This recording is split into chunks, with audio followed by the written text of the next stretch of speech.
मधुबन के बाबा, मधुबन के बाबा मुरली वाले, आपका क्या कहना, आपका क्या कहना। ओम शांति। आज 11 मई 2025 के अव्यक्त बाप दादा के मधुर महावाक्य हैं, जिसकी रिवाइज डेट है 7 मार्च 2005। मुरली का सार है, संपूर्ण पवित्रता का व्रत रखना और मैंपन को समर्पित करना ही शिव जयंती मनाना है। संपूर्ण पवित्रता का व्रत रखना और मैंपन को समर्पित करना ही शिव जयंती मनाना है। तो चलिए बहुत प्रेम और एकाग्रता से सुनते हैं आज के अव्यक्त बाप दादा के मधुर महावाक्य। आज विशेष शिव बाप अपने शालीग्राम बच्चों का बर्थडे मनाने आए हैं। आप बच्चे बाप का जन्मदिन मनाने आए हो और बाप दादा बच्चों का बर्थडे मनाने आए हैं, क्योंकि बाप का बच्चों से बहुत प्यार है। बाप अवतरित होते ही यज्ञ रचते हैं और यज्ञ में ब्राह्मणों के बिना यज्ञ संपन्न नहीं होता है। इसलिए ये बर्थडे अलौकिक है, न्यारा और प्यारा है। ऐसा बर्थडे जो बाप और बच्चों का इकट्ठा हो, ये सारे कल्प में ना हुआ है, ना कभी हो सकता है। बाप है निराकार, एक तरफ निराकार है और दूसरे तरफ जन्म मनाते हैं। एक ही शिव बाप है जिसको अपना शरीर नहीं होता, इसलिए ब्रह्मा बाप के तन में अवतरित होते हैं।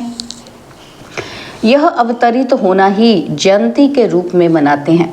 तो आप सभी बाप का जन्मदिन मनाने आए हो कि अपना जन्मदिन मनाने आए हो?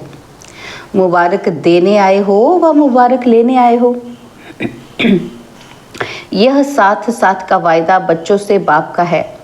अभी भी संगम पर कंबाइंड साथ हैं, अवतरण भी साथ है, परिवर्तन करने का कार्य भी साथ है और घर परम धाम में चलने में भी साथ साथ हैं। यह है बाप और बच्चों के प्यार का स्वरूप।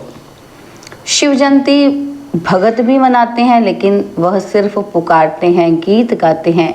आप पुकारते नहीं, आपका मनाना अर्थात समान बनना। मनाना अर्थात सदा उमंग उत्साह से उठते रहना, इसलिए इसको उत्सव कहते हैं। उत्सव का अर्थ ही है उत्साह में रहना। तो सदा उत्सव अर्थात उत्साह में रहने वाले होना सदा है या कभी कभी है? वैसे देखा जाए तो ब्राह्मण जीवन का श्वास ही है उमंग उत्साह। जैसे श्वास के बिना रह नहीं सकते हैं, ऐसे ब्राह्मण आत्माएं उमंग उत्साह के बिना ब्राह्मण जीवन में रह नहीं सकते। ऐसे अनुभव करते हो ना? देखो, विशेष जयंती मनाने के लिए कहाँ कहाँ से दूर दूर से भाग कर आए हैं।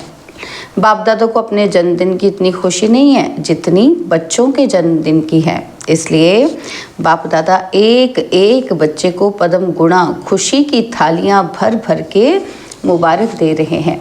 मुबारक हो, मुबारक हो, मुबारक हो। बाप दादा को आज के दिन सच्चे भक्त भी बहुत याद आ रहे हैं। वह व्रत रखते हैं एक दिन का और आपने व्रत रखा है सारे जीवन में संपूर्ण पवित्र बनने का। वह खाने का व्रत रखते हैं तो आपने भी मन के भोजन, व्यर्थ संकल्प, नेगेटिव संकल्प, अपवित्र संकल्पों का व्रत रखा है। पक्का व्रत रखा है ना? तो ये डबल फॉरेनर्स आगे आगे बैठे हैं, ये कुमार बोलो, कुमारों ने व्रत रखा है? पक्का? कच्चा नहीं? माया सुन रही है, सब झंडियाँ हिला रहे हैं ना, तो माया देख रही है कि झंडियाँ हिला रहे हैं। जब व्रत रखते हैं पवित्र बनना ही है, तो व्रत रखना अर्थात श्रेष्ठ वृत्ति बनाना। तो जैसी वृत्ति होती है वैसे ही दृष्टि कृति स्वतः ही बन जाती है। तो ऐसा व्रत रखा है ना? पवित्र शुभ वृत्ति, पवित्र शुभ दृष्टि। जब एक दो को देखते हो तो क्या देखते हो? फेस को देखते हो या भ्रिकुटी के बीच चमकती हुई आत्मा को देखते हो? कोई बच्चे ने पूछा कि जब बात करना होता है या काम करना होता है तो फेस को देखकर ही तो बात करनी पड़ती है, आंखों की तरफ ही तो नजर जाती है। तो कभी कभी फेस को देखकर थोड़ा वृत्ति बदल जाती है। तो बाप दादा कहते हैं कि आंखों के साथ साथ भ्रिकुटी भी तो है, तो भ्रिकुटी के बीच आत्मा को देख बात नहीं कर सकते। अभी बाप दादा सामने बैठे बच्चों की आंखों में देख रहे हैं या भ्रिकुटी में देख रहे हैं, मालूम पड़ता है किसी को? साथ साथ ही तो हैं। तो फेस में देखो, लेकिन फेस में भ्रिकुटी में चमकता हुआ सितारा देखो। तो ये व्रत लो, लिया है लेकिन और अटेंशन दो। हमने लिया ना व्रत की मैं आत्मा हूँ, तो बाबा कहते हैं बच्चों ने लिया भी है, लेकिन अब इस पर अटेंशन देनी है। आत्मा को देख के बात करना है कि आत्मा से बात कर रहा है, आत्मा देख रहा है, तो वृत्ति सदा ही शुभ रहेगी। और साथ साथ दूसरा फायदा है, क्या फायदा है कि जैसी वृत्ति वैसा वायुमंडल बनता है। वायुमंडल श्रेष्ठ बनाने से स्वयं के पुरुषार्थ के साथ साथ सेवा भी हो जाती है, तो डबल फायदा है ना।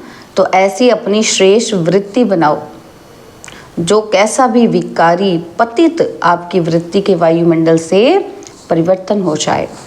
ऐसा व्रत सदा स्मृति में रहे, स्वरूप में रहे। तो आजकल बाप दादा ने बच्चों का चार्ट देखा, अपने वृत्ति से वायुमंडल बनाने के बजाय कहीं कहीं कभी कभी दूसरों के वायुमंडल का प्रभाव पड़ जाता है। कारण क्या होता है कि बच्चे रूरिया में बहुत मीठी मीठी बातें करते हैं, कहते हैं कि इनकी विशेषता अच्छी लगती है, इनका सहयोग बहुत अच्छा मिलता है, लेकिन विशेषता प्रभु की देन है।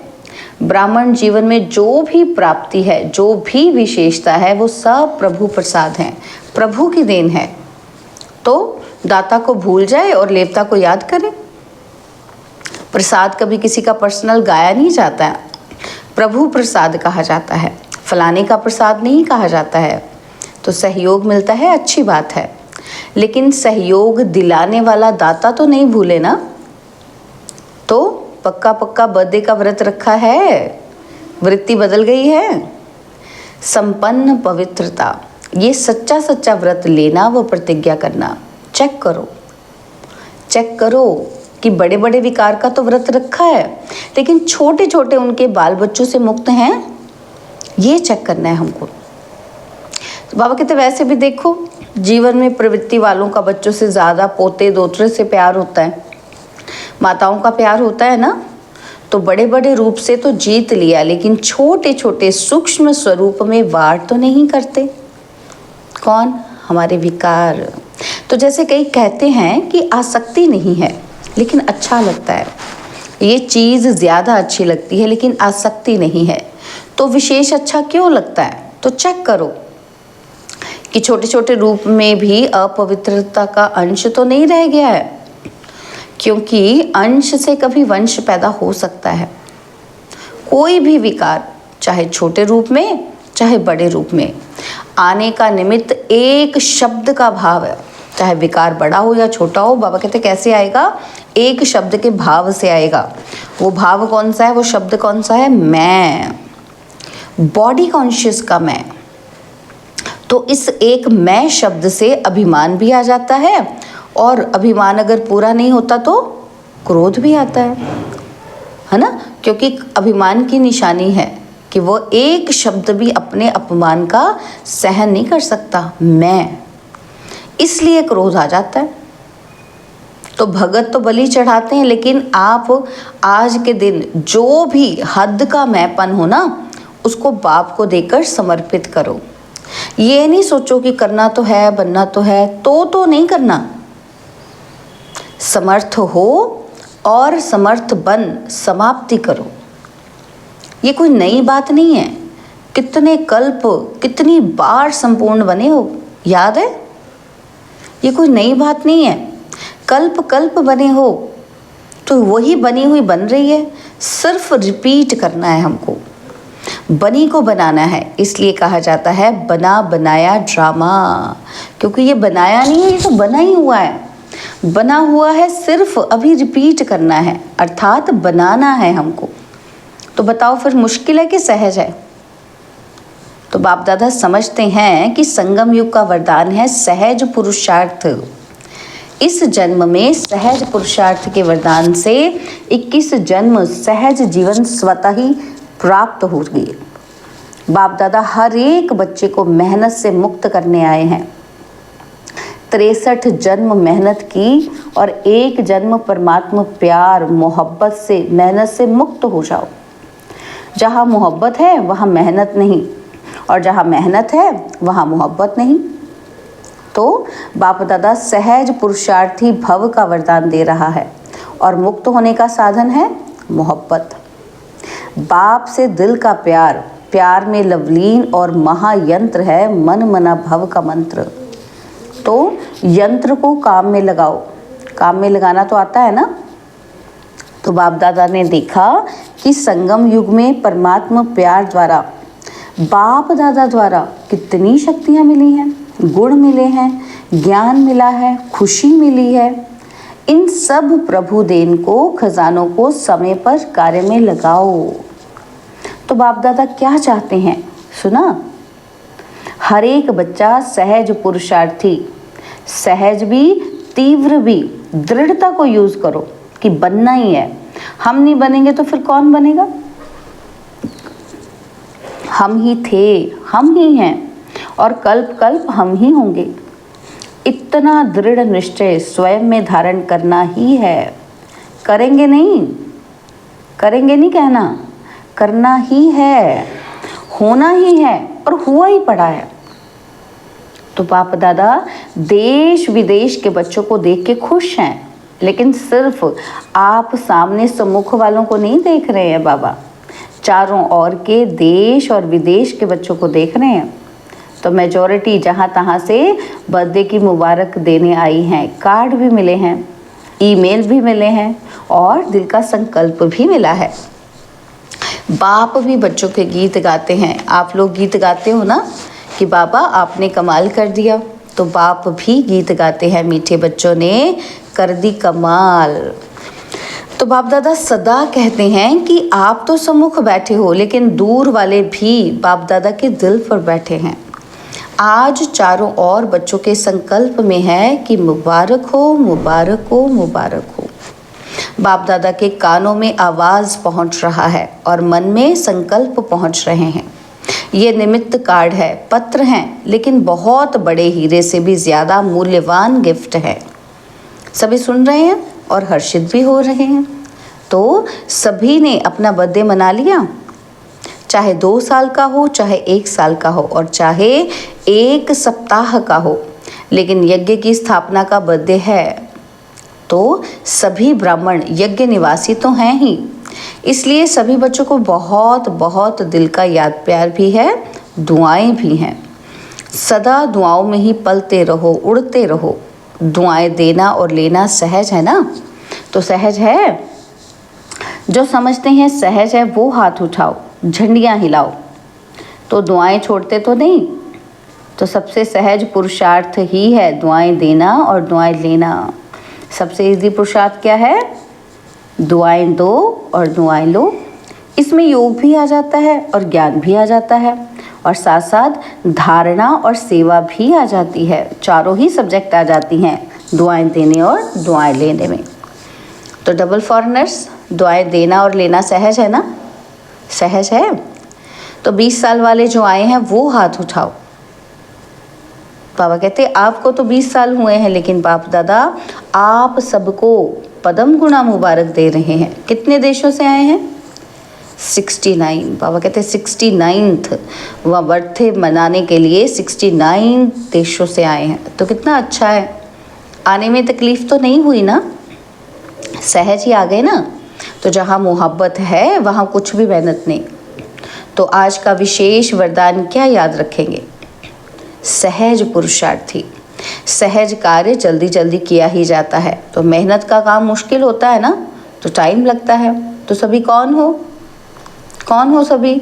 सहज पुरुषार्थी। तो बोलो, याद रखना, अपने देश में जाके मेहनत में नहीं लग जाना।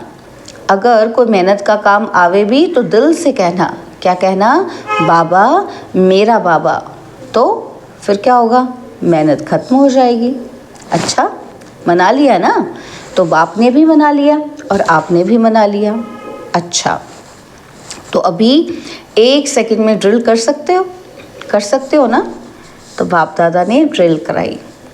चारों ओर के सदा उमंग उत्साह में रहने वाले श्रेष्ठ बच्चों को, सदा सहज पुरुषार्थी संगम युग के सर्व वरदानी बच्चों को, सदा बाप और मैं आत्मा इसी स्मृति से मैं बोलने वाले मैं आत्मा सदा सर्व आत्माओं को, अपने वृत्ति से वायुमंडल का सहयोग देने वाले ऐसे मास्टर सर्वशक्तिवान बच्चों को बाप दादा का याद, प्यार, दुआएं, मुबारक और नमस्ते।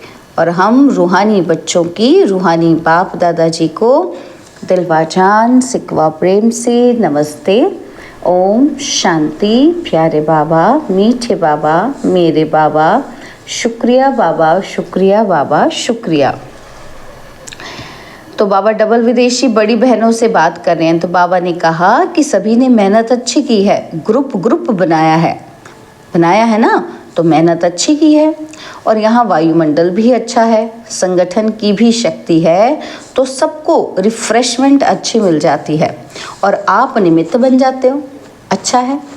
दूर दूर रहते हैं ना, तो संगठन की जो शक्ति होती है वह भी बहुत अच्छी है। इतना सारा परिवार इकट्ठा होता है तो हर एक की विशेषता का प्रभाव तो पड़ता ही है। अच्छा प्लान बनाया है। बाप दादा खुश हैं, सबकी खुशबू आप लेते हो, वह खुश होते हैं, आपको दुआएं मिलती हैं। अच्छा है। यह जो सभी इकट्ठे हो जाते हो ये बहुत अच्छा है। आपस में लेन देन भी हो जाती है और रिफ्रेशमेंट भी हो जाती है। एक दो की विशेषता जो अच्छी पसंद आती है उसको यूज़ करते हैं, इससे संगठन अच्छा हो जाता है। ये ठीक है। तो सेंटरवासी भाई बहनों से बाबा बात कर रहे हैं, उस पर बैनर लिखा हुआ है प्रेम और दया की ज्योति जगा कर रखेंगे। तो बाबा कहते बहुत अच्छा संकल्प लिया है, अपने पर भी दया दृष्टि और साथियों के ऊपर भी दया दृष्टि और सर्व के ऊपर भी दया दृष्टि। ईश्वरीय लव चुंबक है, तो आपके पास ईश्वरीय लव का चुंबक है। किसी भी आत्मा को ईश्वरीय लव के चुंबक से बाप का बना सकते हो। तो बाप दादा सेंटर पर रहने वालों को विशेष दिल की दुआएं देते हैं कि जो आप सभी ने विश्व में नाम बाला किया है, कोने कोने में ब्रह्मा कुमारी का नाम तो फैलाया है ना। और बाप दादा को बहुत अच्छी बात लगती है कि जैसे डबल विदेशी हो वैसे डबल जॉब करने वाले हो। मेजॉरिटी लौकिक जॉब भी करते हैं तो अलौकिक जॉब भी करते हैं। और बाप दादा देखते हैं कि बाप दादा की टीवी तो बहुत बड़ी है ना, तो ऐसी बड़ी टीवी यहाँ नहीं है। तो बाप दादा देखते हैं कि कैसे फटाफट क्लास करते, नाश्ता खड़े खड़े करते और जॉब में टाइम पर पहुँचते। कमाल करते हैं ना। तो बाप दादा देखते देखते दिल का प्यार देते रहते हैं कि बहुत अच्छा, सेवा के निमित्त बने हो। और निमित्त बनने की गिफ्ट बाप सदा विशेष दृष्टि देते रहते हैं। बहुत अच्छा लक्ष्य रखा है। अच्छे हो, अच्छे रहेंगे और अच्छे बनाएंगे। अच्छा बाप दादा ने आज वरदान दिया, सर्व खजानों की इकोनॉमी का बजट बनाने वाले महीन पुरुषार्थी भव। सर्व खजानों की इकोनॉमी का बजट बनाने वाले महीन पुरुषार्थी भव। जैसे लौकिक रीति में यदि इकोनॉमी वाला घर ना हो तो ठीक रीति से चल नहीं सकता, तो ऐसे यदि निमित्त बने हुए बच्चे इकोनॉमी वाले नहीं हैं तो सेंटर ठीक नहीं चलता। वह हुई हद की प्रवृत्ति और ये तो है बेहद की प्रवृत्ति। तो चेक करना चाहिए कि संकल्प, बोल और शक्तियों में क्या क्या एक्स्ट्रा खर्च किया है। जो सर्व खजानों की इकोनॉमी का बजट बनाकर उसी अनुसार चलते हैं उन्हें ही महीन पुरुषार्थी कहा जाता है। उनके संकल्प, बोल, कर्म व ज्ञान की शक्तियाँ कुछ भी व्यर्थ नहीं जा सकती हैं। स्लोगन है, स्नेह के खजाने से माला माल बन सबको स्नेह दो और स्नेह लो। स्नेह के खजाने से माला माल बन सबको स्नेह दो और स्नेह लो। बाबा के अव्यक्त इशारे हैं कि रूहानी रॉयल्टी और प्योरिटी की पर्सनैलिटी धारण करो। तो इसके लिए बाबा ने कहा कि पवित्रता की शक्ति परम पूज्य बनाती है। पवित्रता की शक्ति से इस पतित दुनिया को परिवर्तन करते हो। पवित्रता की शक्ति विकारों की अग्नि में जलती हुई आत्माओं को शीतल बना देती है, आत्मा को अनेक जन्मों के विकर्मों के बंधन से छुड़ा देती है। पवित्रता के आधार पर द्वापर से ये सृष्टि कुछ न कुछ थमी हुई है। इसके महत्व को जानकर पवित्रता के लाइट का क्राउन धारण कर लो। ओम शांति।